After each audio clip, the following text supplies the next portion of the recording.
할인율, 최종 환원 이율에 대해서 설명하겠습니다. 할인율은 보통 이 스몰 r로 표시를 하고, 최종 환원 이율은 우리가 대문자 r과 대문자 n으로 해서 표시를 하고 있습니다. 자, 그래서 이제 개념을 보시면 할인율이라고 하는 것은 미래에 지불될 금액이나 또는 이제 미래에 받을 금액을 현재 가치로 전환하는 데 사용되는 이자율, 그래서 보통 이제 수익률과 동의어로 사용을 하는데, 이 개념은 이제 여러 해라고 하는 부분의 개념이 들어가고 있죠. 다만 환원 이율은, 자본 환원 이율은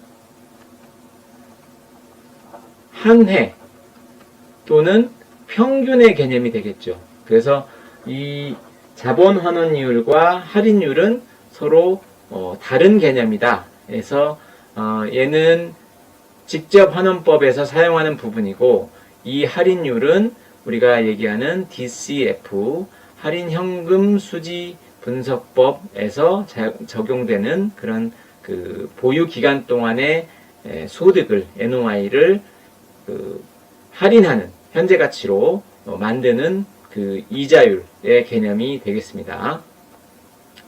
자, 최종 환원 이율이라고 하는 것은 순영업 소득이나 현금 흐름 같은 소득을 보유 기간 말에 대상 부동산의 예상 가치로 전환하는 데 사용되는 비율이죠. 그리고 이제 이 최종 환원 이율은 직접 환원법을 사용해서 부동산의 재매도 가치를 추계하는 데 사용하고 있습니다. 자, 그래서 보통 종말 환원 이율 또는 기출 환원 이율 또는 잔여 환원 이율이라고도 부르고 있습니다. 자, 그래서 이 할인율과 최종 환원 이율은 DCF를 우리가 적용하는데 반드시 있어야 할 하나의 요소가 되는 거죠. 자, 그래서 우리가 이제 부동산의 가치라고 하는 것은, 부동산의 가치는 어떻게 구성이 되어 있냐면 보유 기간 동안 현금 흐름의 현재 가치에다가 보유기간 말에 부동산을 매각하고 난 다음에 복귀 가치의 합이 부동산의 가치로 보면 되시겠습니다. 자, 그래서 보통 우리가 5년 현금 흐름과 6년 차의 복귀 가치를 계산을 해서 다시 이걸 또 할인을 하게 되는데, 자, 이 부분이 이제 보통은 이제 이 가격의 가치의 구성비가 이 부분이 예컨대 60부터 70%라고 하면 이 부분이 30에서 40%를 차지하지 않을까, 이제 이런 계산을 해보면 대략적으로 이 범위 내에서 움직인다고 보시면 되겠습니다.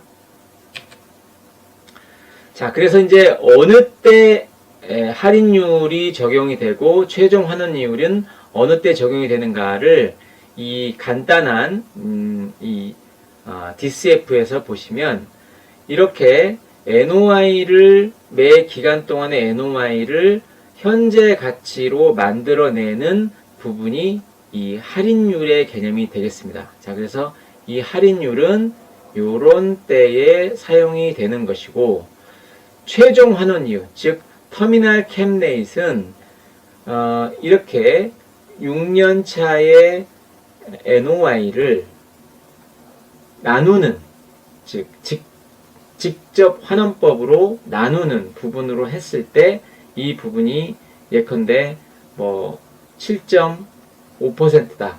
최종 환원 이율이. 그러면 이 부분을 이제 복귀 가치, 즉 매도 가치가 나오고 여기서 매도 비용을 뺀 나머지를 다시 할인을 여기서 다시 곱하기 요 부분 0.7130을 곱해서 이 복귀 가치를 만들어내는 거죠. 자, 그래서 이 부동산의 가치라고 하는 것은 이 매 기간의 현금 흐름의 현재 가치, 요거 현재 가치의 합에다가 이 복귀 가치를 더해서 이 DCF에 의한 가치가 이렇게 만들어진다고 보시면 되겠습니다. 자, 정리를 하면 할인율은 매 기간에 나오는 NOI를 현재 가치로 만드는 하나의 그 이자율이 될 것이고, 복귀 가치를 만드는 부분에 있어서는 최종 환원이율의 어떤 그 역할을 여러분들이 이해를 하시면 되겠습니다. 자, 그래서 이 할인율과 최종 환원이율은 과연 어떠한 관계에 있는 것인가?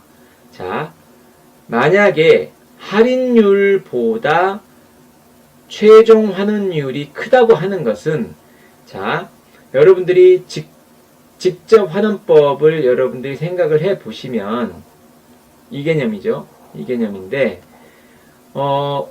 이 최종 환원율이 이쪽 부분에서 이제 적용이 되는 거죠. 이쪽 부분이 적용이 되는데, 이 최종 환원율이 커진다고 하면 여기서 나오는 V의 가치는 당연히 줄어들게 되겠죠.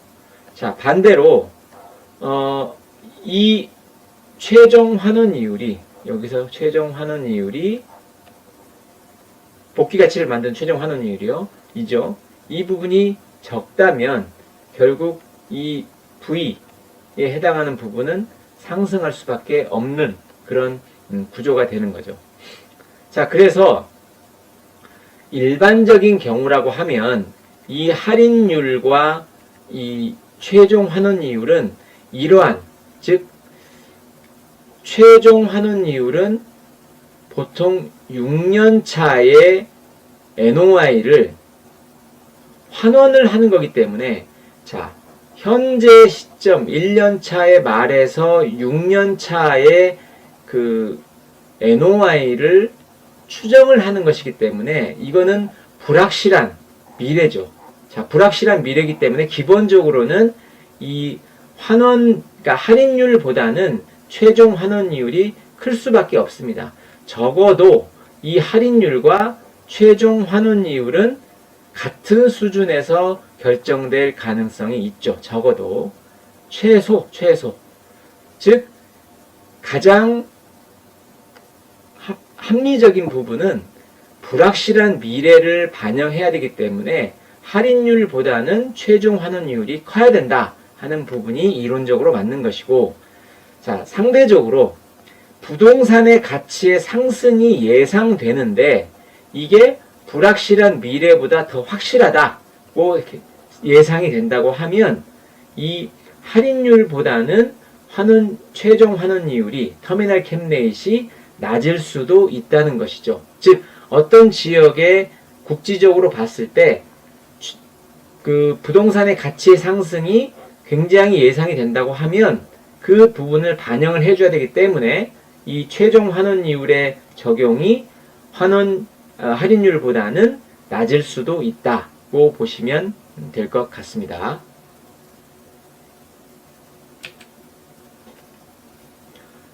소득률, 종합환원이율에 대해서 말씀드리겠습니다.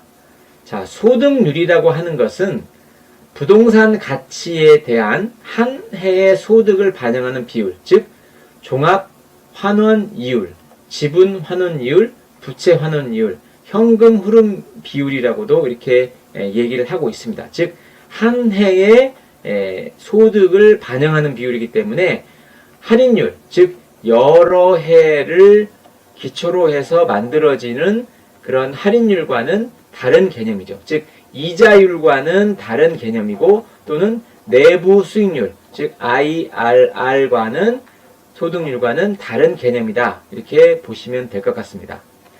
그리고 종합환원이율이라고 하는 것은 한 해의 순영업소득 NOI 또는 평균적인 부분이죠. 이 순영업소득을 전체 부동산의 가격, 프라이스 또는 이 가치, 밸류로 나누어서 이 환원 이율을 구하게 되는 부분이 되겠습니다. 따라서 이거는 소득률의 개념에 포함이 되는 것이죠.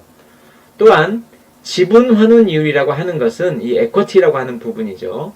예상된 한 해의 소득 흐름과 즉 지분 투자 사이의 관계를 반영한 소득률이 되겠습니다. 자, 그래서 역시나 이것도 역시 이제 NOI도 이 에쿼티에 관련된 부분이 될 것이고, 이 프라이스 부분도 에쿼티에 관련된 부분으로 돼야 되겠죠. 지분의 가치가 들어가야지 이게 우리 지분 환원 이율이 나오게 되겠습니다.